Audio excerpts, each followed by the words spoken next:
devotees. A devotee takes instructions from a liberated soul and is thus overwhelmed by ecstasy from transcendental pleasure. As stated by Prahlad Maharaj, Naishammati stavad urukramangrim sprishati anartagam pamo yadartha mahiyasam padarajo bhishekam niskinchananam navrinitayavat. This is from the 7th canto, chapter 5, verse 32. One cannot become a perfect devotee of the Lord without having touched the lotus feet of a great devotee. One who has nothing to do with this material world is called niskinchana. The process of self-realization on the path home back to Godhead means surrendering to the bona fide spiritual master and taking the dust of his lotus feet on one's head. Thus, one advances on the path of transcendental realization. Vidura had this relationship with Maitreya, and he attained the results. Om Jnana Timirandasya Jnananjana Shalakaya Chaksurmilitam Jena Tasmai Shri Gurave Namaha Mukam Karoti Vachalam Pangum Langate Grim Yat Kripatam Ham Vande Shurundina Taranam Paramanandamaravam Shri Chaitanya Mishwaram Vanchakalpatarvyascha Kripa Sindhu Vyeva Cha Patitanam Pavanivyo Vaishnavivyo Namo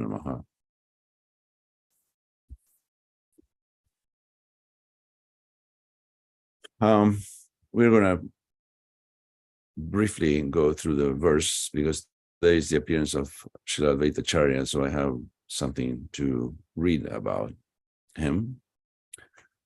First, Sukadeva Goswami tells King Parikshit that he's done describing the descendants of the first son of Swayambhuva Manu, Uttanapada. Swayambhuva Manu is the son of Brahma, Uttanapada is the son of Swayambhuva Manu, and Dhruva Maharaj is Uttanapada's son. So now he's going to talk about the second son of Swayambhuva Manu, Priyavrata, in the 5th canto, coming right up. All the different things, all the different activities of Maharaj Priyavrata will be described. How he got a concession to enjoy almost unlimited amounts of sense gratification with his wife. And then eventually at the end of his life, he said, I wasted my time, even though he wasn't grossly sinful, and he was a very strong ruler. Still, he just decided, okay, it's time to stop playing around and go back to Godhead now. So he got the mercy of Narada Muni, got the mercy of Krishna as well. The next verse, although Maharaj Priyavrata received instructions from a great sage Narada, he still engaged in ruling the earth. After fully enjoying material possessions, he divided his property among his sons. Some of his sons became the next Manus, actually, 3 of them. He then attained a position, but he could return home back to Godhead. So eventually, it's the same instruction for all of us that, okay, enough playing around. Now it's time to go home. Just like a child, is playing in the yard with friends or with imaginary friends, and the mother comes and tries to get the child to come for lunch or whatever, and the child is so absorbed, but eventually it gets hungry and it can't just live in the sandbox, has to go back home. Same as this, just barely symbolic of our life, that after playing around, we have to just pack our bags or leave our bags behind, more accurately, and get ready to go home because we don't belong here. And so you can take all the instructions that you want, and eventually you have to fly solo. Then the next verse, my dear king, in this way, after hearing the transcendental messages of the Supreme Personality of Godhead and his devotees from the great sage Maitreya, Vidura was overwhelmed with ecstasy. With tears in his eyes, he immediately fell down at the lotus feet of his guru, his spiritual master. He then fixed the Supreme Personality of Godhead within the core of his heart.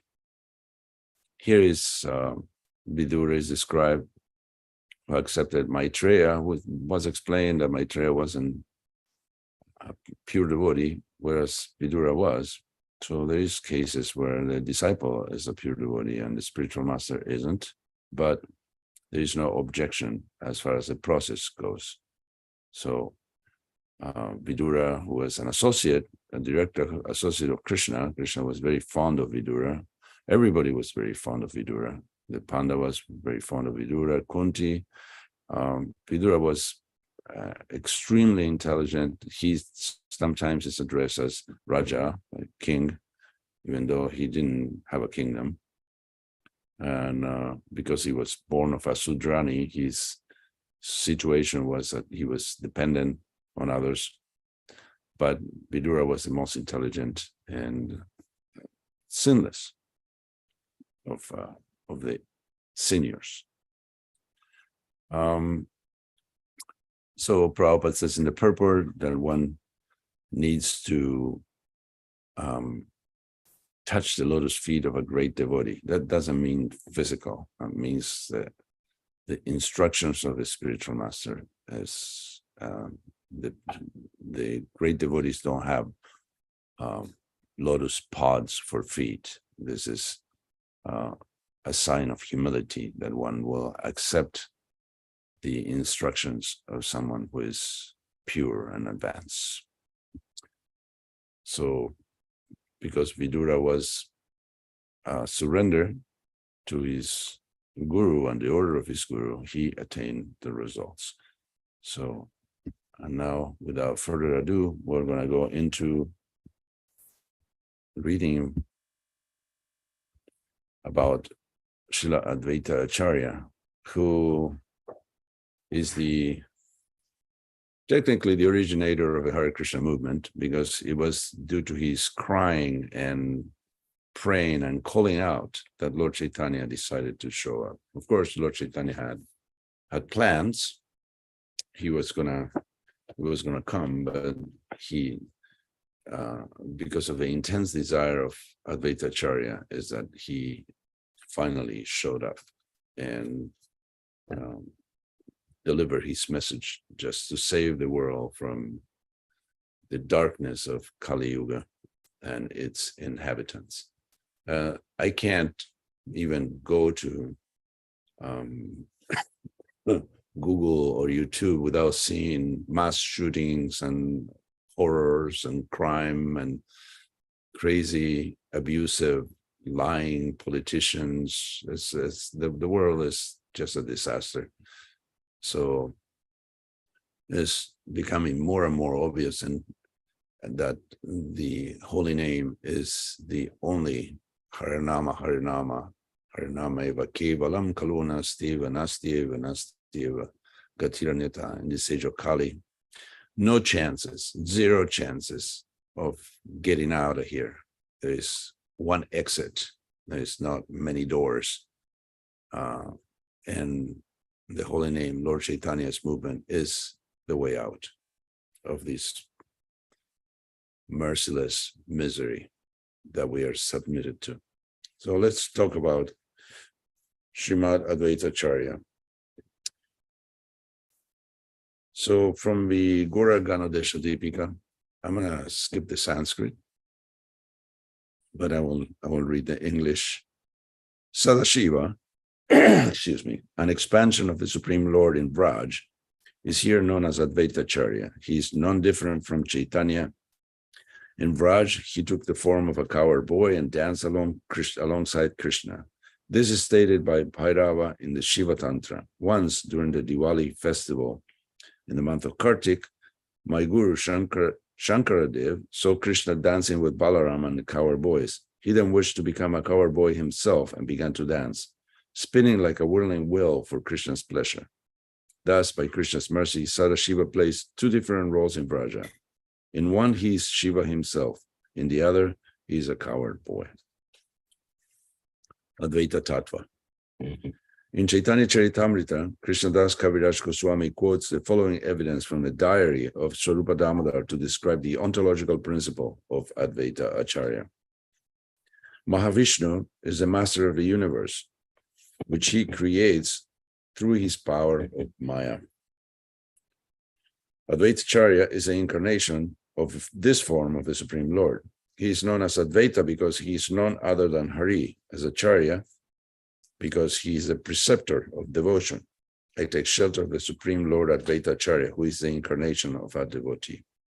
That's from Chaitanya Charitamrita. Srila Bhaktivinoda Thakur has written, Maya has two functions, and Mahavishnu appears in two ways according to those functions. When he's within the material world as creator, he is the universe's effective cause, nimitta karana, in his form as Vishnu. In the unmanifest material energy, pradhana, appearing in the form of Rudra, he has a second identity as Advaita. Bhaktisiddhanta Saraswati Thakur has also written about Advaita-Acharya in his Anubhashya to Chaitanya Charitamrita. Lord Advaita-Acharya is Mahavishnu. He is a supreme preceptor. Vishnu's activities are auspicious because of his existence as the owner or master of the universe. He is the root source of all auspiciousness.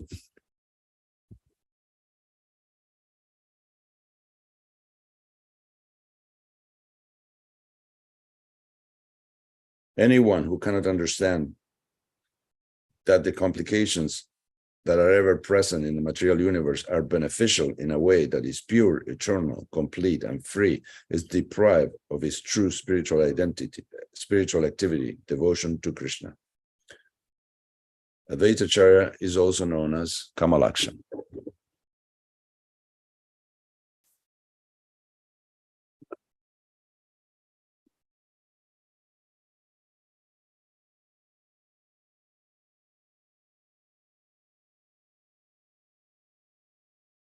Advaita embodies universal welfare.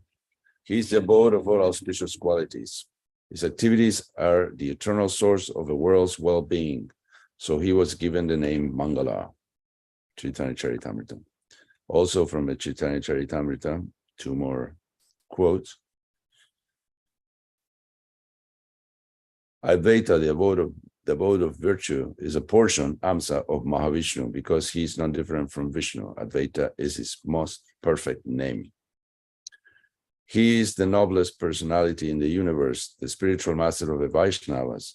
He thus has two names that came together as Advaita-Acharya, because in appearance, he has eyes like lotus flowers.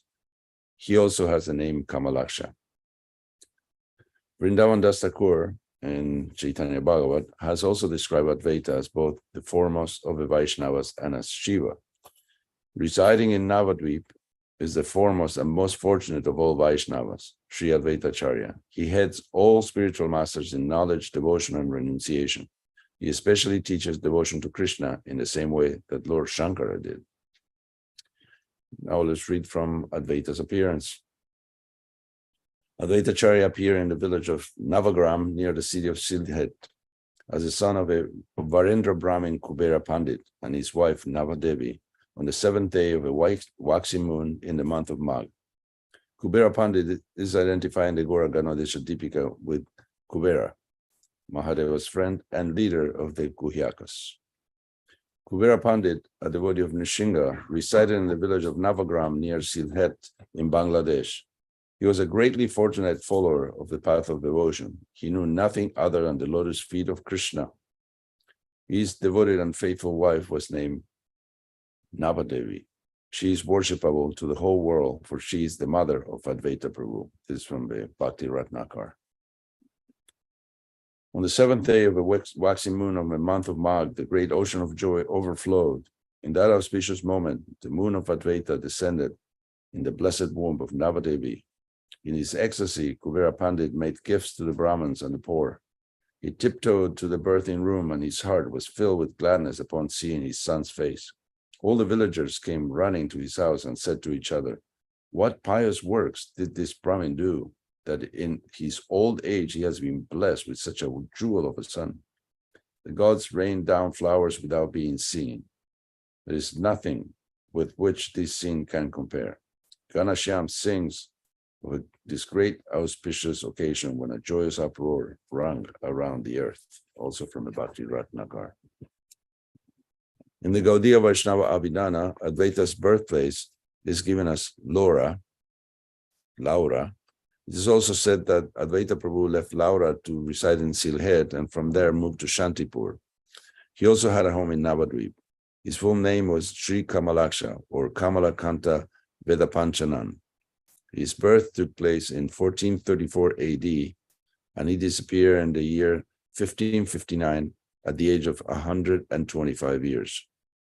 The Advaita Vilasa confirms this. The Lord Advaita remained on this earth for a century and a quarter, performing unlimited pastimes. Janavamata's Diksha disciple Nityananda Das gives a third opinion. He writes in his Prema Vilas that Advaita was born in Shantipur. He also writes that Advaita studied the Veda and other scriptures with the scholar Advaita-Acarya, who lived in the Pulabhati section of Shantipur and earned from him the title Acharya. Advaita's life has been described in several Bengali books, including Advaita Mangal, Advaita Vilas, and Sita Charitra. The great scholar Sarvatma Bhattacharya also wrote several Sanskrit poems glorifying Advaita, Advaita Dasa Namastotra, Advaitashtakam, and Advaita Stotra Sata Namastotra. Now let's read about the travels of Advaita Prabhu. When Kuvera Pandit and Navadevi disappeared, Advaita went to Gaya on the pretext of performing the appropriate rituals of mourning and thence continue on a pilgrimage of all of India's holy places. When he came to Vrindavan, he became absorbed in the worship of Krishna, but through his meditation, was able to understand that Krishna was about to appear in Navadvip. While on this pilgrimage, he stopped in Mithila, where he met the poet Vidyapati. This encounter is beautifully described in Advaita Vilas. Advaita Prabhu finally returned from Vrindavan to Shantipur after spending several days in Navadvip. The people of Shantipur had been suffering from his separation for a long time and were very happy to see him again. Lord Vishnu is always accompanied by three aspects or Shaktis, Shri, Bhu, and Nila, or Lila. Advaita-Acharya's own divine person would not be fully manifest without all these three aspects of his identity. Therefore, Advaita accepted two wives. One was named Shri, the other Sita. Both appeared as daughters of the great Brahmin devotee Sri Nishinga Baduri. In the Goraganodesh Dipika, it is written that the divine Yogamaya took the form of Advaita's wife Sita, and that Shri is her Prakash expansion. Advaita-Acharya has two residences, one in Shantipur, the other not far from Shiva's home in Navadvip, Mayapur. His heart was greatly pained at seeing that the people of the world were devoid of any devotion to Vishnu, and as a consequence, greatly suffering the torments of material life. Overwhelmed with compassion, he began to teach the Bhagavad Gita and Srimad Bhagavatam, explaining that the purport of the scriptures was to engage in devotional service to Krishna. At about the same time, Madhavendra Puri had a dream in which Govardhanadhari Gopal commanded him to find sandalwood paste for the deity service. Madhavendra then started out for Puri, taking the road through western Bengal. While there, he stopped at Advaita's house in Shantipur. Advaita became convinced that Madhavendra Puri was his guru when he saw his devotional ecstasies. Even though he himself is an expansion of the Supreme Lord, he underwent a ritual of initiation in order to demonstrate to the conditioned souls the necessity of accepting a spiritual master. Madhavendra Puri arrived at Advaita-Acharya's house. When Advaita saw Puripada's prema, he felt a deep inner joy. So he took care to receive the mantra from him, after which Madhavendra left to continue his voyage to the south. This is described in the Chaitanya Charitamrita. Also from the Chaitanya Charitamrita, it is said that Mahaprabhu is the main trunk of a wish-fulfilling tree of devotion, as well as a gardener who enjoys and distributes the tree's fruits. Though the tree was planted in Navadvip, it grew in Purushottam Dham, Puri, and Vrindavan, expanding into an entire orchard producing many, many fruits of love. Madhavendra Puri is said to be the first seedling, which eventually grew into this tree. Ishvara Puri was the sprouted form of this seedling. Mahaprabhu, though himself the gardener, also became the tree's main trunk through his inconceivable energies. Advaita and Nityananda were the two secondary trunks into which the main trunk divided. The cause of the Lord's incarnation.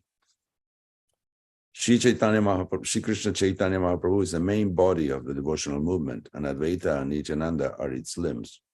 All three of them advented with Srivas and other devotees in order to preach devotion to Hari. All those who were senior to Gauranga appeared on earth prior to him. Advaita appeared along with the other elderly members of Chaitanya's retinue, and when he did so, he observed that the sinfulness of the age of Kali had reached a disturbing extreme, and that the world was entirely devoid of devotion to Lord Krishna.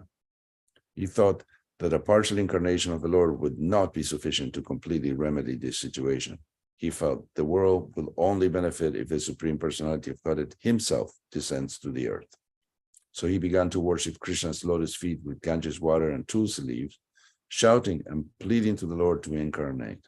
With roars of love, prema hunkara, Advaita showed his desire for the Lord of Goloka to descend to the earth.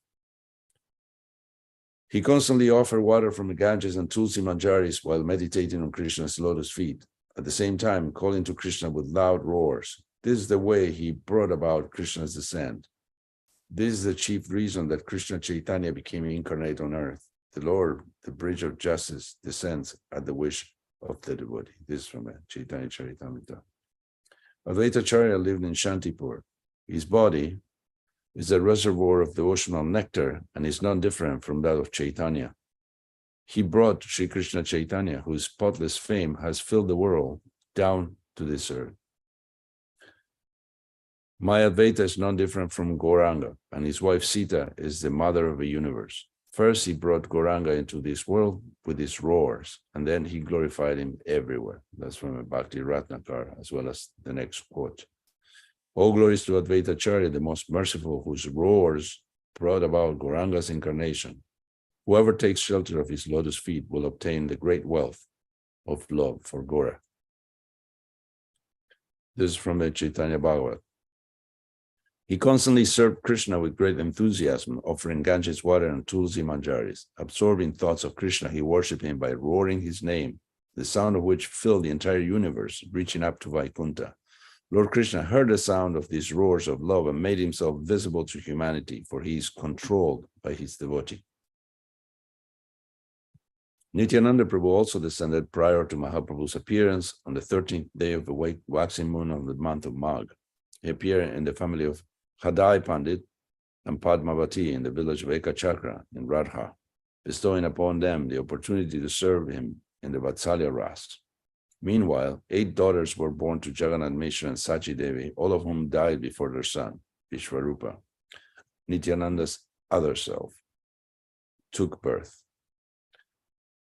Subsequently, on the full moon evening of the month of Falgun, the source of all avatars, Gaurachandra, made his appearance.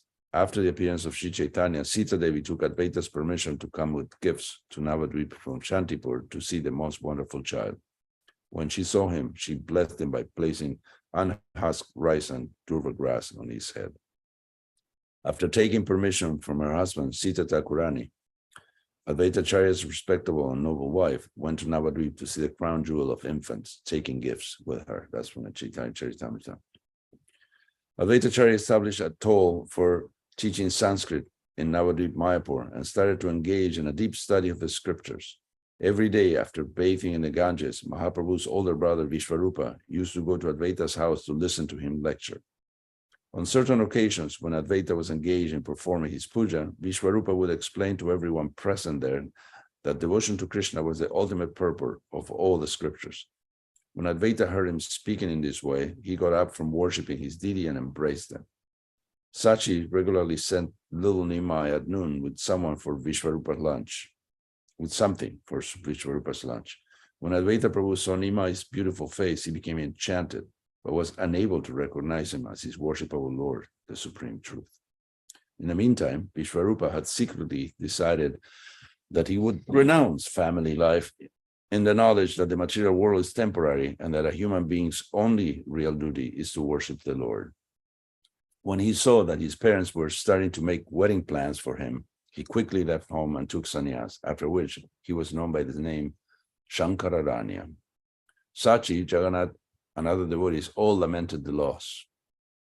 Advaita was pained by Vishvarupa's departure, but pacified everyone by saying that Krishna himself would appear soon to eradicate everyone's distress. After Vishvarupa left home, Sachi and Jagannath feared that Nimai would follow his example, and so they put a stop to his education. Later, however, when they heard Nimai speaking sweetly in the mood of Dattatreya, they decided it would be better to send him back to school. Jagannath Mishra left this world not long after Nimai was given the sacred thread and had become fully absorbed in his studies. While Mahaprabhu was still fully devoted to his pastimes as a scholar, his mother arranged his marriage to Lakshmi Priya, the daughter of Balaba. In those days, Advaita was holding Bhagavat lectures and kirtan at his house in Navadvip. All the devotees, including Advaita, were very enthused about the singer Mukunda Datta's fine voice. On one occasion, Ishvara Puri came to Advaita's house while visiting Navadvip. From his vigorous appearance, Advaita was able to recognize that he was a Vaishnava sannyasi. Later, Gauranga also met Ishvara Puri there. At that time, Ishvara Puri arrived in Navadvip in a most discreet manner. Ishvara Puri was single-minded in his constant preoccupation with relishing Krishna's devotion. He was dear to Krishna and compassionate. No one was able to recognize him because he was not dressed as a sannyasi until he arrived by chance one day at Advaita's house. That's from the Chaitanya Bhagavat. Advaita tests Mahaprabhu. When Gauranga returned from Gaya, his mood had changed. Advaita, Shivas, and the other devotees were overjoyed to see that he had become a devotee. In due course, Nityananda Prabhu arrived in Navadvip after having toured the sacred pilgrimage sites, and there he met Nimai. One day at Srivas's house, Mahaprabhu indicated that he wanted to perform the Vyasa Puja to Nityananda. On the eve of this puja, Mahaprabhu showed everyone that Nityananda was Baladev, and then, repeating the words Nara, Nara, revealed that Advaita had caused him to descend to the earth by calling him. It is due to Advaita that I have become incarnate, for Nara's roars rang in my ears. I was lying in a milk ocean, but Nara's roar woke me up and brought me down here. That's from the Chaitanya Bhagavat. After Vyasa Puja had come to an end, Mahaprabhu took on the mood of the Supreme Lord and sent Ramai Pandit, Shiva's Pandit's brother, to fetch Advaita from his house in Shantipur. He told him of the Lord's divine manifestation. Advaita Prabhu has brought Hari, the Lord of Goloka, to this earth by his cries and by worshipping him with Ganges water and tulsi. Nityananda Prabhu has also made his auspicious appearance in Navadvip. So Advaita-Acharya and his wife should immediately come to Srivasangan, bringing all the paraphernalia for worship. Ramai promptly carried out Mahaprabhu's order and took his message to Advaita Prabhu. As soon as Advaita heard that Mahaprabhu had publicly revealed his divinity, he and Sita Devi immediately set off, bringing their son Achyutananda and some other associates. But rather than going directly to Shiva's house, Advaita decided to test Mahaprabhu by hiding in Nandanacharya's house. He told Ramai not to tell Mahaprabhu, but the Lord, who knows the heart of all, was able to see through Advaita's plan. As Mahaprabhu sat on the altar and revealed to everyone his divine identity, Nityananda held the royal parasol, while Gadadhar and the other devotees engaged in a variety of services. When Mahaprabhu sent Ramai to Nandanacharya's house to fetch Advaita, Advaita realized that Mahaprabhu was omniscient and hesitated no longer. In the company of his wife, Advaita joyfully prostrated himself before the Lord, speechless before the manifestation of the Lord's divine power. He washed the Lord's lotus feet and then worshipped him with the 5 ingredients, Panchupachara, using the following mantra to do so. Namo Brahmanya Devaya Go Brahmana Hitaya Cha Jagatitaya Krishnaya Govindaya Namo Namaha. I offer my obeisances to Krishna Govinda, the Lord of Brahminical society, to him who is the source of the cows and the Brahman's welfare, and who is the source of the entire universe's well-being. Mahaprabhu then commanded Advaita Prabhu to get up and dance. Advaita started to dance madly until he was completely intoxicated in a way that astonished all the devotees. Krishnadas Kaviraj has written, there is one Mahaprabhu or Supreme Lord and 2 other Prabhus or Masters. The 2 other Prabhus serve the lotus feet of Mahaprabhu. These 3 personalities belong to the category of the all-worshipable. The 4th category is the devotee who is the worshipper. Srivas and the millions of other devotees belong to this category of pure devotees. Gadadhar Pandit and others are considered to be incarnations of the Lord's energies or Shaktis. They are counted as his most intimate devotees. Chaitanya Charitamrita. Panchatattva, the fivefold aspect of divinity, includes Gauranga Mahaprabhu, who accepted the form of a devotee, Nityananda Prabhu, who is the Bhakta Swarupa, and Advaita-Acharya, the Lord's incarnation as a devotee. These three are considered to be Prabhu Tattva or Vishnu Tattva, the ontological category of Godhead. Advaita is an incarnation of Mahavishnu, so he belongs to the category of Vishnu Tattva. But because he took on the mood of a devotee, he is called Bhakta Avatar, the Lord's incarnation as a devotee. Because Gauranga, Nityananda, and Advaita all belong to the category of Vishnu Tattva, truce leaves are offered to their feet. Without Advaita's mercy, one can never attain the service of Chaitanya and Nityananda. Narottam Das Thakur sings, Daya Koro Sitapati Advaita Gosai, Tava Kripa Bole Pai Chaitanya Nitai. Be merciful, Advaita Prabhu, husband of Sita. On the strength of your mercy, I will attain Chaitanya and Nitai. Advaita-Acharya's glories and activities have been extensively described in Krishnadas Kaviraj Goswami's Chaitanya Charitamrita, Vrindavan Das Chaitanya Bhagavat, Narahari Chakravarti's Bhakti Ratnakar, Advaita Vilas, and other works. Those who wish to have a deeper knowledge of his life should consult these books. Advaita and Haridas Thakur. By his deeds, Advaita Prabhu revealed that a Vaishnava is praiseworthy and worthy of worship, regardless of his family background. Namacharya Haridas Thakur was born in a Muslim family in Burhan village in the district of Jessore. Later, he came to live in the village of Pulia and was staying in a grotto, engaged in solitary devotional practices, but would sometimes come to associate with Advaita Prabhu in nearby Shantipur. This was after he had spent time preaching the glories of holy names at the Chandpur house of Raghunath Das Goswami's father and uncle, Govardhan and Hiranya Majumdar. Advaita used to invite Haridas to come to his house in Shantipur to take prasad. This made Haridas Thakur feel somewhat uneasy. However, Advaita Prabhu, the world teacher, claimed that his behavior conformed with all the scriptures. For to feed a great devotee like Haridas is equal to feeding millions of Brahmins. In order to demonstrate this, he honored Haridas by giving him the plate offered in the Shraddha ceremony. On the annual date set aside for offering oblations to the forefathers, householder Vaishnavas offer all kinds of foodstuffs to the Lord. They then invite Brahmins and Vaishnavas to honor prasad. The Mahaprasad is given to the guests of honor, and Advaita Prabhu chose Haridas for this special treatment. Advaita said, "Please don't be afraid. I shall only do what is accepted in scripture. If you accept this prasad, it is as though I had fed 10 million Brahmins." After saying these words, he gave him the Shraddha plate to eat. That's in the Chaitanya Charitamrita, as well as this. One of the branches of the Chaitanya tree is Haridas Thakur, whose activities are amazing. He would unfailingly chant 300,000 names of the Lord every day. I only give an indication here of his unlimited virtues. Advaita-Acharya honored him by giving him the Shraddha plate. Now, the sons of Advaita. Although 6 sons were born to Advaita-Acharya, the incarnation of Mahavishnu, he indicated that some of them had understood the essence of spiritual life and some had not. Those who simply claimed to be his followers but show no affection for Gauranga were the latter. Those who were attached to Mahaprabhu's in ever-increasing affection were the former. These included Achyutananda, Sri Krishna Mishra, and Gopal Mishra, while Balaram, Swarup, and Jagadish belonged to the category of those who did not give recognition to Sri Chaitanya. Achyutananda was the oldest brother, and Sri Krishna Mishra and Gopal Mishra followed his lead. The Chaitanya Charitamrita compares the two groups to wheat and chaff. Bhaktisiddhanta Saraswati also writes in his Gaudiya Bhashya to the Chaitanya Bhagavat, if someone takes Advaita-Acharya to be the best of all Vaishnavas, then he can be called a Vaishnava. On the other hand, if someone considers him to be the object of all religious life, the Vishaya Krishna, and Sri Krishna Chaitanya Mahaprabhu to be his devotee or Ashraya, then he will never be able to attain Krishna's lotus feet.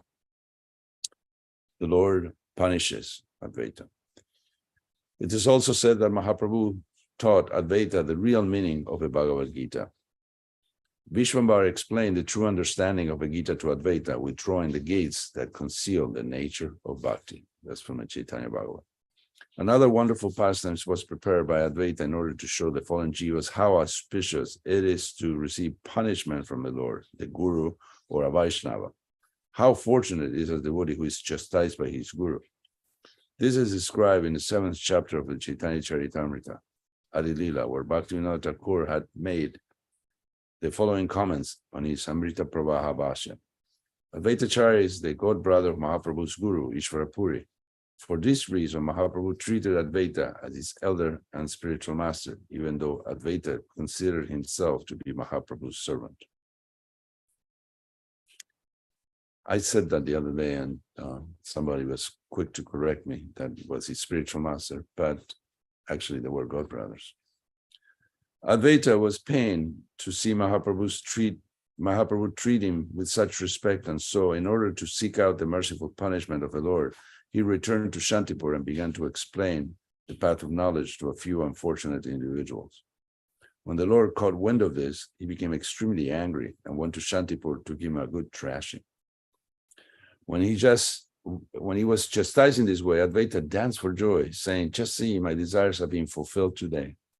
Mahaprabhu was previously miserly with me, treating me as his respectful elder, but now he has acted toward me as though I were his servant or disciple by trying to save me from the heresy of Mayavad." When the Lord understood that this had all been a ruse on Advaita's part, he was embarrassed but pleased with him. The Lord treated Advaita with the respect deserved by a guru. This caused the Acharya's great distress, so he adopted a ruse of teaching the path of knowledge. Mahaprabhu became angry and scorned Advaita, causing him great bliss. When he saw his satisfaction with the turn of events, the Lord became ashamed and was merciful to him. Previously, Mahaprabhu would honor me. This made me unhappy. So I thought that if I started giving lectures on the Yoga Vashista, teaching Mukti as the supreme goal of life, the Lord will become angry and insult me. This is both from Chaitanya Charitamrita. Sachi Devi and Advaita. Because of Advaita's compassion and sympathy for the plight of the conditioned souls, Mahaprabhu could not forgive even his mother when she looked at him. On one occasion, through chastising her, he warned all devotees of the danger of offenses to the Vaishnavas. If Sachi, who is the essence of motherly affection, the incarnation of the Yashoda Devi, cannot be forgiven an offense to the Vaishnava, then what chance do others have? By the same Leela, Mahaprabhu also showed that in order to become free of Vaishnava Parad, one should beg for forgiveness from the Vaishnava one has offended. When Vishvarupa came to the conclusion after studying with Advaita Prabhu that the world is a temporary place and the only real duty of humankind is to worship the Supreme Lord, he left home and took sannyas. Sachimata, though troubled by his departure, was wary of insulting Advaita for the role he had played in it, knowing him to be a Vaishnava, and took solace in Nimai's presence at home. But when she saw that Nimai was too constantly going to associate with Advaita, leaving his wife Lakshmi Priya alone at home, she began to think that Advaita's name was really unsuitable, that rather than unifying people, as it would indicate, he split them apart. Advaita would thus be a more appropriate name, she thought. This old Gosai goes by the name Advaita, but it should be called Dvaita. One son of mine, as beautiful as the moon, has left home because of him, and he hasn't let me keep the other one settled. No one's mercy on me. I'm not alone in this world. He may be one Advaita with the world, but I see him as Maya, Advaita. That's from the Chaitanya Bhagavad. Because of her affection for her son, Sachi mentally criticized Advaita in this way, but no one knew except for her son, Gaurahari, who is the indweller of all beings. On the day of a Mahaprakash in the house of Srivas, Mahaprabhu was fulfilling the desires of every one of his devotees by allowing them to see his divine form for 21 hours. Srivas asked him whether Sachi Devi could also be blessed with his divine vision. Mahaprabhu answered, "My mother has committed an offense against Advaita Prabhu, so I will not show her this form." When the devotees told Sachi what her son had said, she immediately went to Advaita and begged him for forgiveness. After Advaita had heard Sachi's confession, he began to glorify her as the one who had carried the Supreme Lord of all creation in her womb. He continued until he became unconscious from the overwhelming love that he felt. Only when he fell unconscious could Sachi finally take the dust of his lotus feet and thus be free from her offense. Mahaprabhu was satisfied with his mother and showed her his glorious divine form. Another important lesson we can draw from this story is that Vaishnavas are never proud. Even though she had given birth to Lord Gaurahari, Sachi felt no pride in her exalted status. As soon as she became aware of having committed an offense, she went to Advaita without any hesitation and prayed to be pardoned. The Lord comes to Shantipur. Advaita-Acarya was Mahaprabhu's associate in Sankirtan, both in Shiva's house and in the streets of Navadvip and along the shores of the Ganges. Now, 2 quotes from the Chaitanya Bhagavat. Everyone joyfully sang in unison, Krishna, Rama, Mukunda, Murari, Vanamali, holding on to Nityananda and Gadadhar. Advaita ran in every direction like a lion. The Lord danced along the banks of the Bhagirati, while around him all the people sang the names of Hari. Advaita-Acarya preceded them, dancing ecstatically with a small group of devotees. After Mahaprabhu had taken sannyas from Keshava Bharati in Katwa, he became overwhelmed with love for Krishna and started to run toward Vrindavan. With the help of some coward boys, Nityananda Prabhu tricked him into coming to the bank of the Ganges. Nityananda wanted to show him to the people of Navadvip and to bring him to Shantipur. When Mahaprabhu saw the Ganges, he thought that it was the Yamuna and became overwhelmed with ecstasy. Meanwhile, Advaita heard that Nityananda had brought Mahaprabhu there and came by boat across the river with new clothes for him. Mahaprabhu was astonished to see Advaita, wondering how he could have known that he was in Vrindavan. Advaita answered by saying that Vrindavan was wherever Mahaprabhu went, and the western flow of the Ganges was the Yamuna. When he heard these words, Mahaprabhu realized that he had been tricked into coming to the western bank of the Ganges across from the town of Shantipur. Advaita had Mahaprabhu take a bath, dress him in a new cloth, and then took him to his house where the Lord stayed for several days. When Sachi and the people of Navadvip heard that Gaurahari was at Advaita, they all came there to visit him. Seeing him in his dress as a sannyasi, they felt joy mixed with separation. Sita Thakurani prepared an immense meal and served it on whole leaves from seed banana trees. As Mahaprabhu and Nityananda ate, Advaita Prabhu talked and joked with them. This has been extensively described in the Chaitanya Charitamrita Maya Lila, chapter 3. Mahaprabhu afterwards also ate foodstuffs prepared by his mother Sachi Devi in order to ease the suffering he had caused her by his departure. The reunion of devotees turned into a great festival, and Advaita's house in the town of Shantipur was transformed into the city of Vaikuntha. Since everyone was dancing and singing the names of Hari, Advaita's house became Vaikuntha Puri from Chaitanya Charitamrita. Advaita goes to Puri on the annual pilgrimage. I still have 1.5 pages left. Today, I assume that because it's a festival day, a holiday, the altar will open later. So regardless, I'm going to continue reading. When Mahaprabhu was saying his goodbyes to the devotees, he set off to Puri or Nilachal to live there at the behest of his mother. Advaita and the residents of Navadvip were once again hurled into the ocean of separation from their Lord. These events took place in the year 1510. It was probably three more years before the devotees went to Puri during the Chaturmasya period to visit him there at the time of Ratha Yatra. The first year, Advaita and the other devotees went to Nilachala to see Mahaprabhu's lotus feet. They witnessed the Ratha Yatra and then stayed for 4 months, passing the time in kirtan and dancing in great joy. When the time came for them to depart, the Lord told everyone to return each year to see the Ratha Yatra festival. And so the yearly trips to Puri to see the Lord became a tradition. That's from the Chaitanya Charitamrita. Of the last 24 years of Mahaprabhu's life, 6 were spent in traveling to and from Puri, while he spent the last 18 in Puri without ever leaving. During the 6 years that he spent traveling, the Bengali devotees would first find out whether he was present in Puri before going. During the 18 years of Mahaprabhu's permanent stay in Puri, the annual trips became an annual event.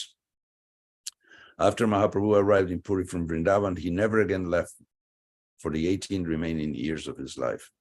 The devotees came from Bengal every year, meeting with the Lord and staying for the 4 months of a rainy season. That's in the Chaitanya Charitamrita, as well as the next 2 quotes, 3 quotes, 4 quotes.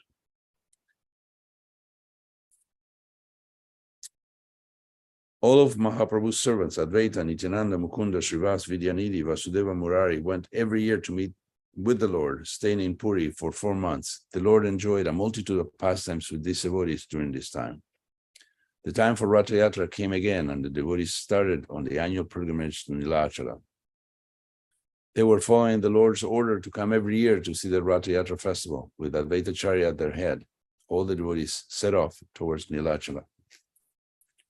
Advaita-Acarya would go every year to Puri and stay for the full 4 months, participating with Mahaprabhu in leelas such as the cleaning of the Gundicha temple, the water sports in Narendra Sarovar, and Jagannath's Ratha Yatra. The best of Advaita's 3 orthodox sons, Achyutananda, who was totally devoted to Gauranga, was also present there, as is attested by the mentioning of him as the leader of a 6 kirtan group at the Ratha Yatra, which was from Shantipur. Another of Advaita's sons, Gopal Mishra, is also named in this list. Advaita himself was the principal dancer in the first kirtan group led by Swarupa Damodar. In the 3rd year of this tradition, the wives of the Bengali devotees accompanied them, bringing various gifts for Mahaprabhu's service. In the 3rd year, all the devotees from Bengal decided to go to Nilachala. They went in a group to Advaita-Acharya's house, and he happily agreed to go with them to see the Lord. That year, all the wives of these saints went also, the mother of Achyuta accompanying Advaita-Acharya. Advaita went first to Sachimata's house to take her leave. Then he departed with the assembly of devotees. They brought with them all the edibles they knew formerly brought pleasure to the Lord. They performed Sankirtan the entire length of the route, purifying everything and everyone on their path. All the people of the 3 worlds were sanctified by the devotees' joyful calls of Hari, Hari. In a mood of ecstasy, they were all going to see Chaitanya accompanied by their wives and sons, their male and female servants. Krishnadas Kaviraj had written about a wonderful pastime with Advaita's son Gopal Mishra in the 12th chapter of Chaitanya Charitamrita's Adi Lila. During the cleaning of the Gundicha temple, both Advaita and Mahaprabhu were satisfied to see Gopal's deep absorption in dancing and singing before them. When Gopal Mishra suddenly fell unconscious, Advaita became very anxious and took his inert body on its lap, chanting the Nishinga mantra. Despite the various mantras that Advaita uttered, Gopal did not return to consciousness. All the devotees began to cry for him, but Mahaprabhu, who takes away the distress of his devotees, touched Gopal over the heart and said, "Rise up, Gopal, and chant Hari Hari." Gopal immediately awoke and stood up. The devotees shouted the names of the Lord in relief and joy. Kamalakanta Vishwas. Advaita-Acharya had a disciple named Kamalakanta Vishwas who wrote to King Prataparudra, explaining that Advaita was the Supreme Lord, but that he was in debt and needed money. He asked Prataparudra to give Advaita the amount needed to pay his creditors. When Mahaprabhu heard about this, he punished Kamalakanta by refusing him access to the Gambhira. Kamalakanta was disturbed by this punishment, but Advaita explained to him that to be punished by Mahaprabhu was a cause for rejoicing and that he was most fortunate. Bhaktivinoda Thakur has made the following comments on this story, which is found in the 12th chapter of the Adi Lila. Kamalakanta first proved that Advaita was the Supreme Lord, but then begged for money from a king on Advaita's behalf. This action was very displeasing to Mahaprabhu. Even though Advaita-Acharya is God himself, he is in this world playing the part of a man in order to teach. For an Acharya to go begging to a king in order to free himself from a debt is considered to be shameless behavior. One should entirely abandon the desire for material gain, and if the desire for material well-being is taken to the point of begging from a foreign king in order to become free of debt, then one's spiritual life will certainly go to ruin. Kings are by nature materialistic. If one eats the food of a materialistic person, his mind becomes clouded over. When one's mind is clouded over, then he can no longer remember Krishna and his life is wasted. Such begging for materialistic men is therefore prohibited for everyone, but it is especially so for those who are in the position of Acharya. It is Acharya's duty to instruct people in the holy names, but he should not take money in return for such instruction. If he does so, he becomes an offender to the holy name rather than an initiator in the name. If an instructor of the holy names becomes a money collector, then it is a matter of shame and his religious reputation will be ruined. Mahaprabhu glorifies Advaita-Acharya. In the third year, when the Bengali devotees came with their wives and gifts of various foods preparations dear to the Lord, he mercifully ate all these offerings out of his affection for them. One day, Mahaprabhu was invited to eat at Advaita's residence. This time, Advaita himself did the cooking, and his wife assisted him by cutting the vegetables and gathering the ingredients. It was Advaita's secret wish to be able to feed Mahaprabhu alone. It so happened that on the day the weather turned bad due to a storm, all the sannyasis who normally came with Mahaprabhu on such occasions were unable to accompany him. Mahaprabhu thus arrived by himself, to Advaita's great satisfaction, for he was able to serve him the meal in complete privacy. He praised the god Indra as a servant of Krishna who fulfilled the wishes of his devotees. Mahaprabhu was aware of Advaita's mood and praised him by saying, Krishna himself fulfills your desires. So what is unusual about Indra carrying out your orders? That's from a Chaitanya Bhagavatam. On another occasion, Mahaprabhu glorified Advaita and described the underlying truth of his nature in the following way. Advaita-Acharya is God himself. As a result of his association, I have become purified. Because there is no one equal to him in devotion to Krishna, nor in knowledge of the scriptures, he is called Advaita-Acharya. By his mercy, even the mlechas became devotees of Krishna. Who can describe the extent of his powers of devotion? That's from a Chaitanya Charitamrita. Mahaprabhu had Rupa and Sanatan meet with Sri Advaita and Nityananda Prabhu in Puri and asked them to bless the brothers. Raghunath Das Goswami received Mahaprabhu's leftovers by the grace of Advaita Prabhu. He was the object of Advaita's affection because his father, Govardhan Majumdar, had served him honestly. His father always rendered service to Advaita-Acharya, therefore the Acharya was pleased with him. By the grace of the Acharya, Raghunath obtained the Lord's leftover plate and was able to have darshan of the Lord for 5 or 6 days. That's from the Chaitanya Charitamrita. The words that Mahaprabhu spoke to Advaita when he was about to leave Puri showed just how much affection he had for him. And this is from a Chaitanya Charitamrita. Acharya Gosai came here to show me his mercy. I'm bound in debt to his love, and there is no way that I can repay him. He has abandoned his wife, children, and home for my sake, traveling a long and difficult way to come here. I'm living here in Nilachala without moving. I make no effort on your behalf. I'm a monk, and I have no wealth. What could I give you to make good on my debt? My only possession is my body, which I give you. I will sell it to whomever you wish. Advaita's riddle. When Advaita-Acharya returned to Navadvip from Puri, he met Jagadananda Pandit, who had been sent there earlier by Mahaprabhu. Advaita was very happy to have his association. When Jagadananda finally asked permission of Advaita Prabhu to return to Nilachala, Advaita gave him a message in the form of a riddle to take back to Mahaprabhu. The riddle was comprehensible to no one but Mahaprabhu himself. The message read as follows. Tell the Lord that I pay him 1,000,000 obeisances and that I humbly submit to him the following. Tell the madman that everyone has gone mad. Tell the madman that they are no longer selling rice in the market. Tell the madman that the crazies are no longer good for anything. Tell the madman that this is what the madman said. That's from the Chaitanya Charitamrita. Bhaktivinoda Thakur explains this riddle in this way. Tell Mahaprabhu that everyone has become intoxicated with love for Krishna, and so in the marketplace of love, no one is buying the rice of Krishna Prema any longer. Tell Mahaprabhu that the crazies, owl, are so intoxicated with love that they are no longer doing their material duties. Tell Mahaprabhu that Advaita said this in a state of complete intoxication with Prema. In short, the message was that the purpose for which Advaita had called Mahaprabhu to earth had been achieved. Now the Lord may do as he wishes. Advaita, the avatar of Mahavishnu, appeared in this world on the 7th day of the waxing moon, Shukla Saptami, in the month of Magh. this tithi is also known as Advaita Saptami. And that's the reading for today of Srila Advaita-Acharya.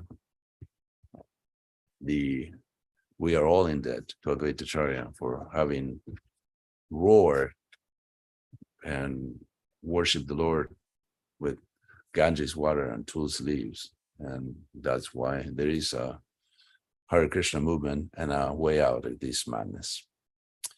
Okay. Any comments, questions, additions, contentions?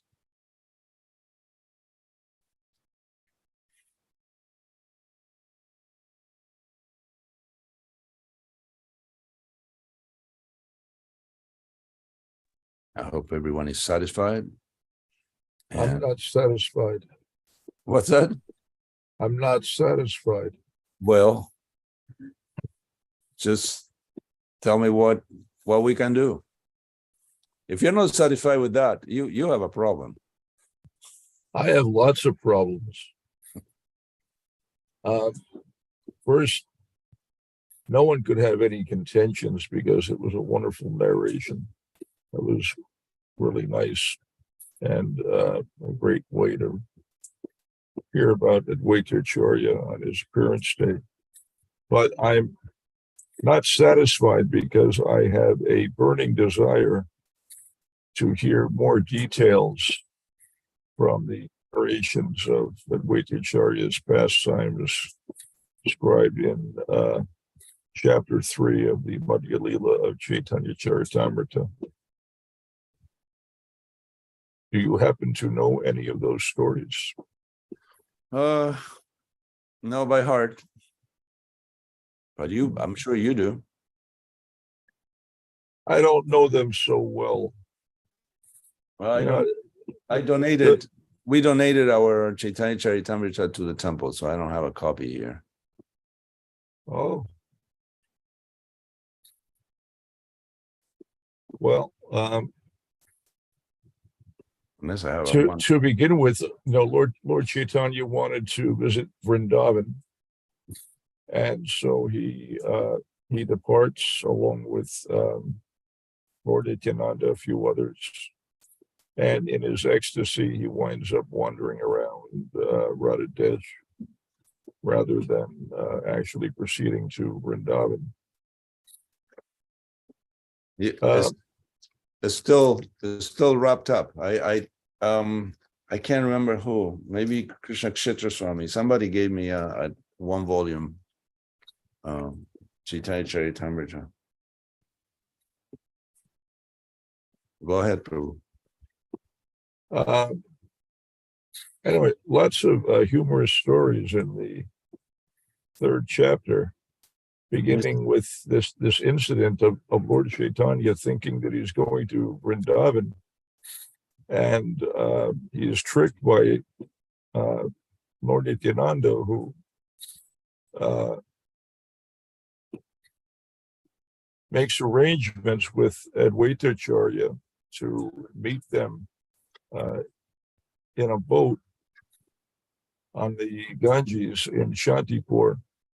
So Lord Chaitanya is thinking that he is proceeding to Vrindavan. He asks, well, how much further is it? And Lord Nityananda says, well, just see, the Jamuna is right here. We have arrived, and it's actually the Ganga. So in ecstasy, Lord Chaitanya takes bath in the Ganges, thinking it's the Jamuna. Meanwhile, Lord Nityananda has made arrangements with Advaita-Acharya to bring fresh clothing for Lord Chaitanya, because he had only one set of clothes, one set of kopan, which were now going to be wet. And he didn't want Lord Chaitanya to be uncomfortable in wet clothing, so he asked Advaita-Acharya to bring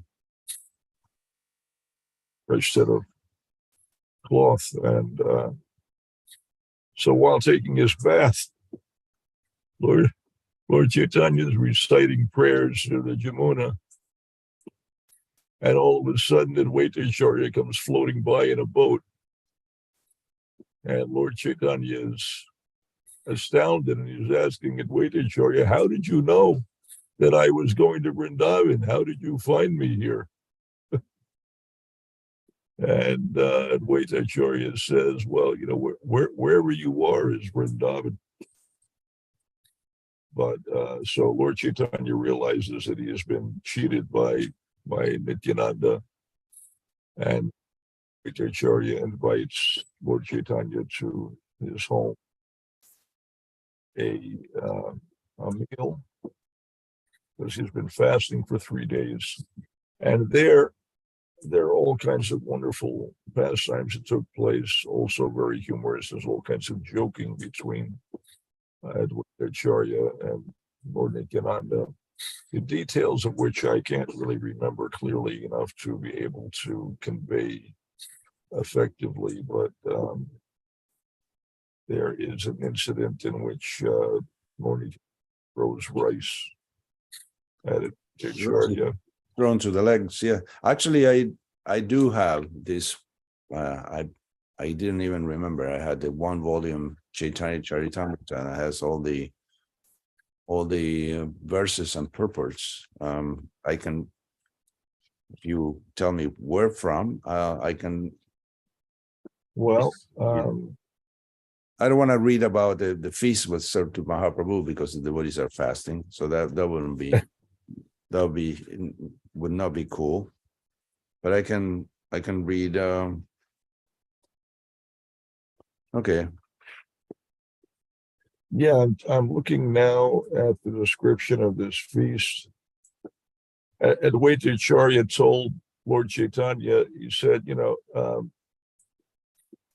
come and accept your meals. You've been fasting for 3 days. And, Lord Chaitanya was very austere, trying to demonstrate proper behavior for a sannyasi. And so Advaita-Acharya told him, well, my meals are very simple, just a little rice and some boiled vegetables, a little spinach. Just that, you said, I have prepared just a palmful of rice. But in fact, it was this extraordinary banquet.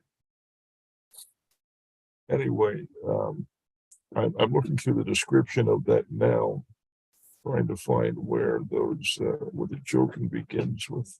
I see it. This when Sri Chaitanya Mahaprabhu did not accept the food that had already been served, Advaita-Acharya said, please give up your concealment. I know who you are, what you are, and I know the confidential meaning of your accepting the sannyas order. Advaita-Acharya thus requested Sri Chaitanya Mahaprabhu to eat and give up juggling words. The Lord replied, I cannot certainly eat so much food.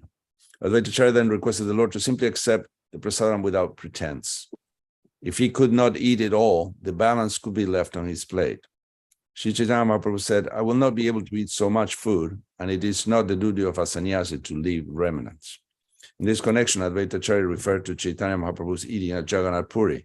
Lord Jagannath and Sri Chaitanya Mahaprabhu are identical.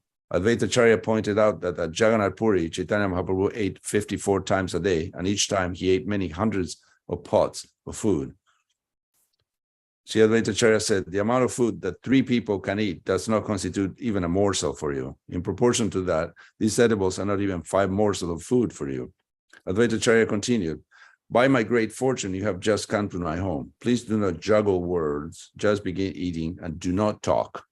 Upon saying this, Advaita-Acharya supplied water to the 2 lords so that they could wash their hands. The 2 lords then sat down and smiling began to eat the prasadam. Nityananda Prabhu said, I have undergone fasting for 3 days continuously. Today I had hoped to break my fast. Although Sri Chaitanya Mahaprabhu was thinking that the quantity of food was enormous, Nityananda Prabhu, on the contrary, thought it not even a morsel. He had been fasting for 3 days and had greatly hoped to break the fast on that day. Indeed, he said, although I'm invited to eat by Advaita-Acharya, today also is a fast. So small a quantity of food will not fill even half my belly. Advaita-Acharya replied, sir, you're a mendicant traveling on pilgrimage. Sometimes you eat fruits and roots, and sometimes you simply go on fasting. I'm a poor Brahmin, and you have come to my home. Please be satisfied with whatever little food you have received and give up your greedy mentality. Lord Nityananda Prabhu replied, whatever I may be, you have invited me. Therefore, you must supply as much as I want to eat. His Divine Grace Advaita-Acharya, after hearing the statement of Nityananda Prabhu, took the opportunity presented by the joking words and spoke to him as follows. Advaita-Acharya said, you're a reject Paramahamsa, and you have accepted the renounced order of life just to fill up your belly. You can understand that your business is to give trouble to Brahmins. Advaita-Acharya accused Nityananda Prabhu, saying, you can eat 10 to 20 manas of rice. I'm a poor Brahmin. How shall I get so much rice? Whatever you have, though it be a palmful of rice, please eat it and get up. Don't show your madness and strew the remnants of food here and there. In this way, Nityananda Prabhu and Lord Chaitanya Mahaprabhu ate and talked with Advaita-Acharya jokingly. After eating half of each vegetable preparation given to him, Sri Chaitanya Mahaprabhu abandoned it and went on to the next. As soon as half of the vegetable in the pot was finished, Advaita-Acharya filled it up again. In this way, as the Lord finished half of a preparation, Advaita-Acharya again and again filled it up. After filling a pot with vegetables, Advaita-Acharya requested them to eat more, and Chaitanya Mahaprabhu said, how much more can I go eating? Advaita-Acharya said, please do not give up whatever I have already given you. Now, whatever I am giving, you may eat half and leave half. In this way, by submitting various humble requests, Advaita-Acharya made Sri Chaitanya Mahaprabhu and Lord Nityananda eat. Thus, Chaitanya Mahaprabhu fulfilled all the desires of Advaita-Acharya. Again, Nityananda Prabhu jokingly said, my belly is not yet filled up. Please take away your food. I have not taken the least of it. After saying this, Nityananda Prabhu took a handful of rice and threw it on the floor in front of him, as if he were angry. When 2 or 4 pieces of the thrown rice touched his body, Advaita-Acharya began to dance in various ways with the rice still stuck to his body. When the rice thrown by Nityananda Prabhu touched his body, Advaita-Acharya thought himself purified by the touch of remnants thrown by Paramahamsa Nityananda. Therefore, he began dancing. Advaita-Acharya jokingly said, my dear Nityananda, I invited you, and indeed I have received the results. You have no fixed caste or dynasty. By nature, you're a madman. To make me a madman like yourself, you have thrown the remnants of your food at me. You did not even fear the fact that I am a Brahman. Nityananda Prabhu replied, these are the remnants of food left by Lord Krishna. If you take them to be ordinary remnants, you have committed an offense. Srila Nityananda Prabhu continued, if you invite at least 100 sannyasis to your home and feed them sumptuously, your offense will be nullified. Advaita-Acharya replied, I shall never again invite another sannyasi, for it is a sannyasi who has spoiled all my Brahminical smriti regulations. After this, Advaita-Acharya made the lords wash their hands and mouths. He then took them to a nice bed and made them lie down to rest. Sri Advaita-Acharya fed the 2 lords cloves and cardamom mixed with tulsi flowers. Thus there was a good flavor within their mouths. Sri Advaita-Acharya then smeared the bodies of the lords with sandalwood pulp and then placed very fragrant flower garlands on their chests. When the Lord lay down on the bed, Advaita-Acharya waited to massage his legs, but the Lord was very hesitant and spoke as follows to Advaita-Acharya. Sri Chaitanya Mahaprabhu said, Advaita-Acharya, you have made me dance in various ways. Now give up this practice. Go with Mukunda and Haridas and accept your lunch. Thereupon, Advaita-Acharya took prasadam with Mukunda and Haridas, and they all wholeheartedly ate as much as they desired. When the people of Shantipur heard that Lord Chaitanya Mahaprabhu was staying there, they all immediately came to see his lotus feet. Being very pleased, all the people loudly began to shout the holy name of the Lord, Hari, Hari. Indeed, they became struck with wonder upon seeing the beauty of the Lord. They saw Sri Chaitanya Mahaprabhu's very fair complexion body and a bright luster, which conquered the brilliance of the sun. Over and over, this was the beauty of the saffron garments that glittered upon his body. People came and went with great pleasure. There was no calculating how many people assembled there before the day was over. As soon as it was evening, Advaita-Acharya began the congregational chanting. He began to dance himself, and the Lord saw the performance. When Advaita-Acharya began to dance, Nityananda Prabhu began dancing behind him. Haridas Thakur, being very pleased, also began dancing behind him. Advaita-Acharya said, my dear friends, what shall I say? Today I have received the highest transcendental pleasure. After many, many days, Lord Krishna is in my house. Advaita-Acharya led the Sankirtan party, and with great pleasure he sang this verse. There was a manifestation of ecstatic perspiration, shivering, raised hairs, tears in the eyes, and sometimes thundering and bellowing. While dancing, Advaita-Acharya would sometimes turn around and around and catch the lotus feet of Sri Chaitanya Mahaprabhu. Advaita-Acharya would then speak to him as follows. Sri Advaita-Acharya would say, "Many days you escaped me by bluffing.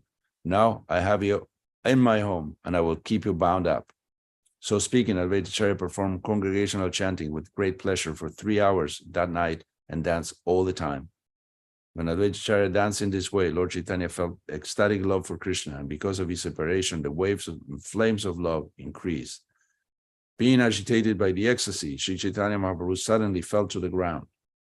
Seeing this, Advaita-Acharya stopped dancing. When Mukunda saw the ecstasy of Sri Chaitanya Mahaprabhu, he understood the feelings of the Lord and began to sing many stanzas, augmenting the force of the Lord's ecstasy. Advaita-Acharya raised the body of Sri Chaitanya Mahaprabhu to help him dance, but the Lord, after hearing the stanzas sung by Mukunda, could not be held due to his bodily symptoms. Tears fell from his eyes and his whole body trembled. His bodily hair stood on end. He perspired heavily and his words faltered. Sometimes he stood, sometimes he fell, and sometimes he cried. Mukunda sang, "My dear intimate friend, what has not happened to me? Due to the effects of the poison of love for Krishna, my body and mind have been severely afflicted. My feeling is like this. My mind burns day and night, and I can get no rest. If there were some place I could go meet Krishna, I would immediately fly there." This stanza was sung by Mukunda in a very sweet voice, but as soon as Chaitanya Mahaprabhu heard this stanza, his mind went to pieces. The transcendental ecstatic symptoms of disappointment, moroseness, pleasure, restlessness, pride, and humility all began to fight like soldiers within the Lord. The entire body of Lord Sri Chaitanya Mahaprabhu began to totter due to the onslaught of various ecstatic symptoms. As a result, he immediately fell to the ground and his breathing almost stopped. Upon seeing the condition of the Lord, all the devotees became very anxious. Then suddenly the Lord got up and began to make thundering sounds. Upon standing up, the Lord said, "Go on speaking, go on speaking." Thus he began to dance, overwhelmed with pleasure. No one could understand the strong waves of his ecstasy. Lord Nityananda began to walk with Chaitanya Mahaprabhu to see that he would not fall, and Advaita-Acharya and Haridas Thakur followed them, dancing. In this way, the Lord danced for at least 3 more hours. Sometimes the symptoms of ecstasy were visible, including pleasure, moroseness, and many other waves of ecstatic emotional love. The Lord had been fasting for 3 days, and after that period, he took eatables sumptuously. Thus, when he danced and jumped high, he became a little fatigued. Being fully absorbed in love of Godhead, he would not understand his fatigue, but Nityananda Prabhu, catching him, stopped his dancing. Although the Lord was fatigued, Nityananda Prabhu kept him steady by holding him. At that time, Advaita-Acharya suspended the chanting and by rendering various services to the Lord, made him lie down to take rest. For 10 continuous days, Advaita-Acharya held feasting and chanting in the evening. He served the Lord in this way without any change. In this way, all the people of the town of Nadia, including all women, boys, and all men, came there. Thus the crowd increased. Okay, we can go on for a few more lifetimes of this, but we'll stop here. Thank you. Now I'm very satisfied. Well, I'm glad, Prabhu. I have achieved my goal in life.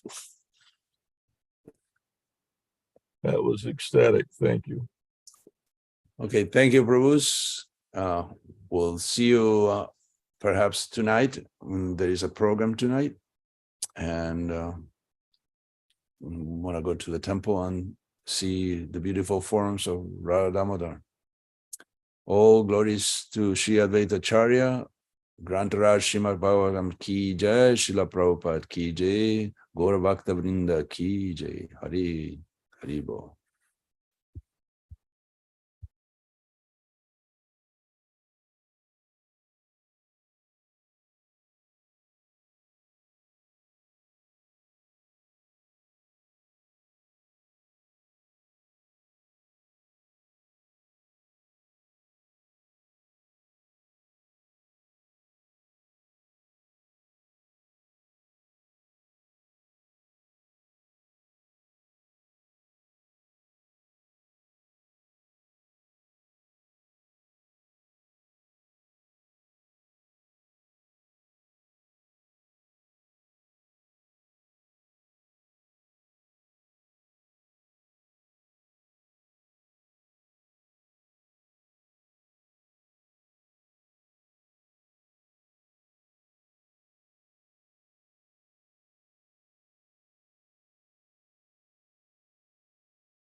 Where's our vagina? Aren't they nice?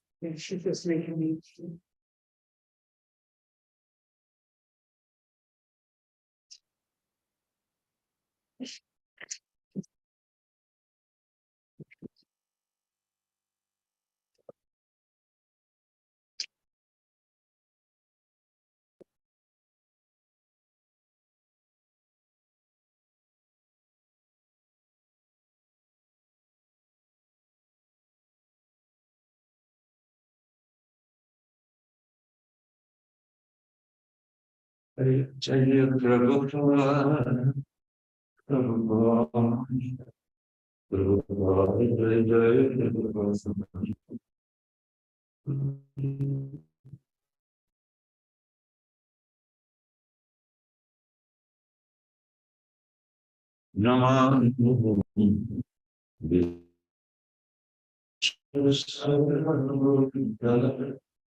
Namo Krishna Krishna Krishna Jai Srimati Bhakti Vedanta Swami Krishna Name Namaste Gare Namaste Krishna Nishita Namaste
Krishna Bhakti Govinda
Those be the worst spiritual ones, the only way to show they shield the worst in the service. Our last level is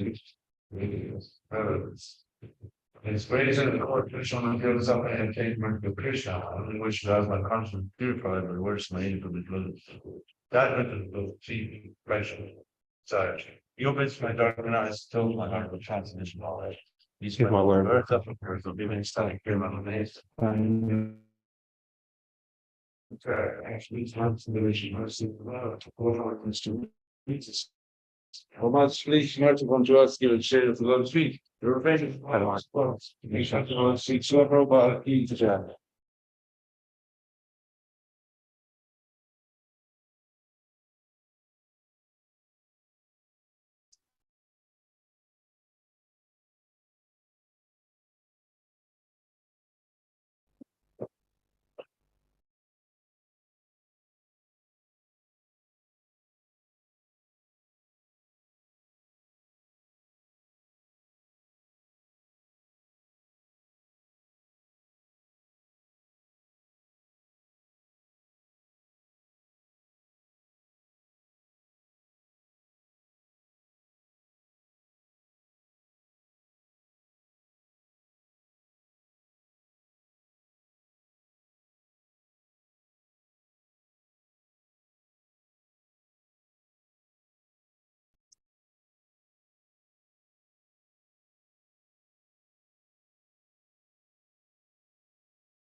Hare Rama, Hare Rama,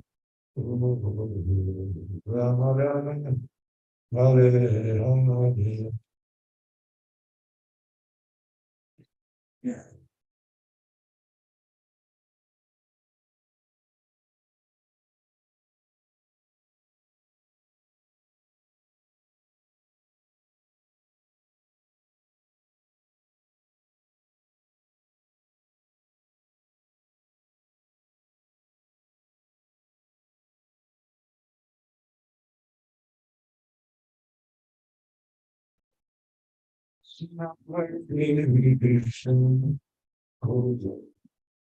Krishna Krishna Hare Rama,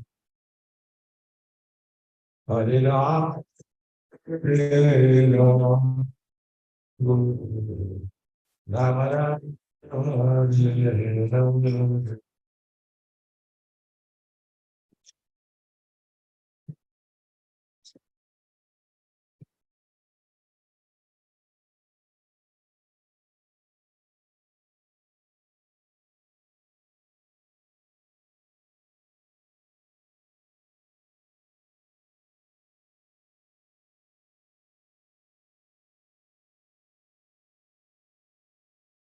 Hare Krishna, Hare Krishna, Krishna Krishna, Hare Rama, Hare Rama, Hare Rama, Rama Rama, Hare Rama.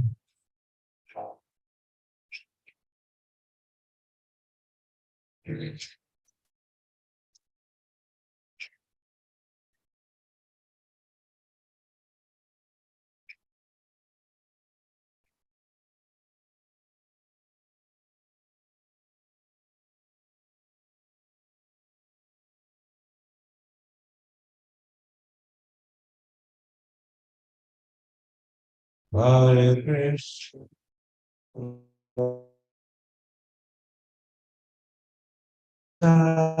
Hare Rama,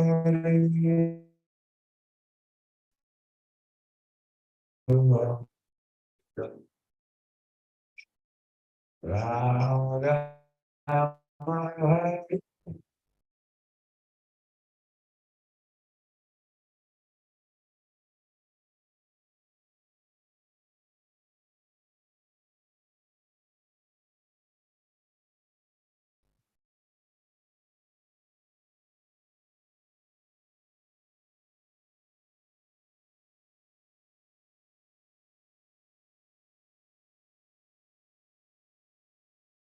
Hare Krishna,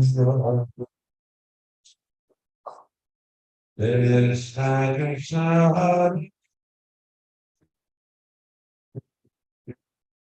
Hare Rama, Rama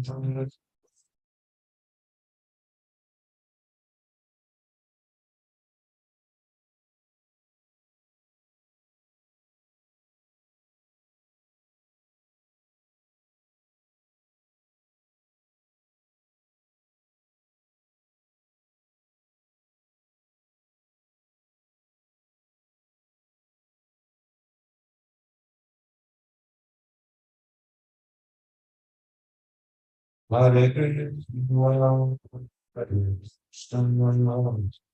Hare Krishna, Krishna Krishna, Hare Rama, Rama Rama,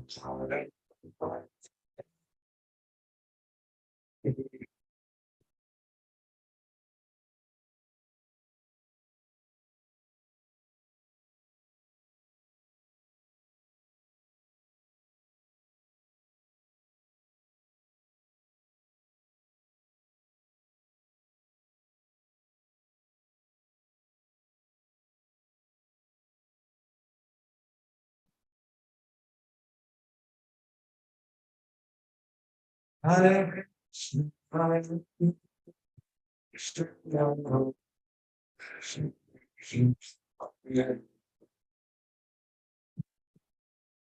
Hare Rama, Hare Krishna,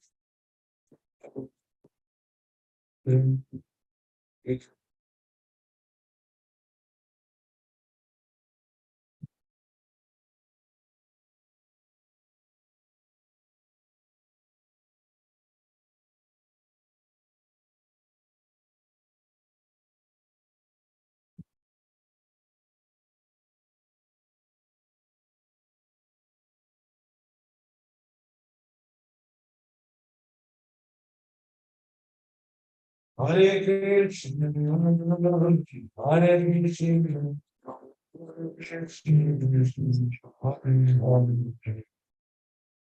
Krishna, Hare Ram, Hare Ram, Hare Ram.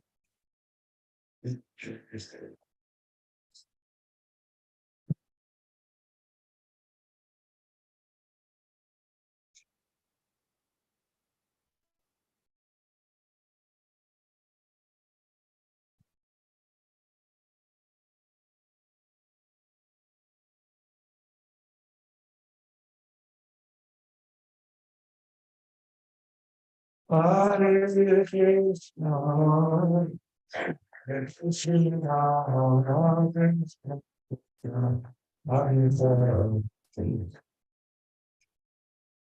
Hare Ram, Hare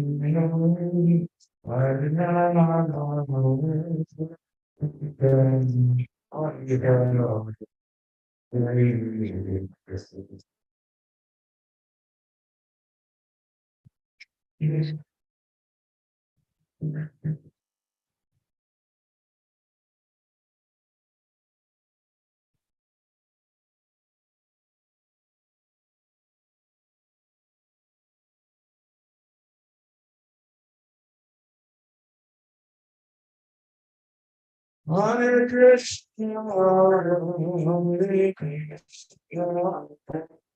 Krishna Krishna, Hare Hare, Hare Krishna, Hare Hare.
Jaya Vishnu Sundara Acharya Sundara Sarvachiti Manipura Siva Swami Shila Prabhupada Ijinara Vishwa Viva Acharya Sundara Sarvachiti Manipura Reason. So that is not the Sarvati Swami Prabhupada Ijinara Vishnu Vinaki Skunti Fara Acharya Sundara Prabhupada Nama Acharya Sundara Sakura Ijin principal Shishin Chaitanya Prabhu, and the Shia Veda Shis Krishna National Kunda Kunda Evil Ji Shi Dhamma Ji Tula Ji Madina Ji Dwarka Ji Puri Ji Swami Ji and Hari Ji Shishwara Ji Shabari Ji Dai Ji I think the China Ji Lalai Ji and Ji Ji Tuesday Harinam Sankirtan Ji Vidai Bo so I don't believe it. All praise and some more devotees, Slava Sirotov Shri, Slava Shri Nora.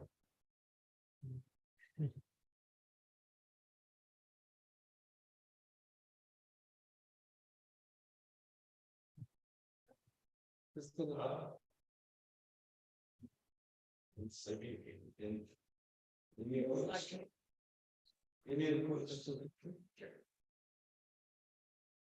welcome to us.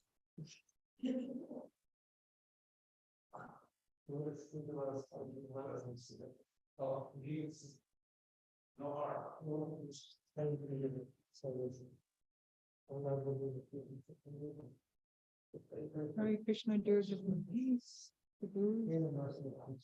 wishing you many blessings.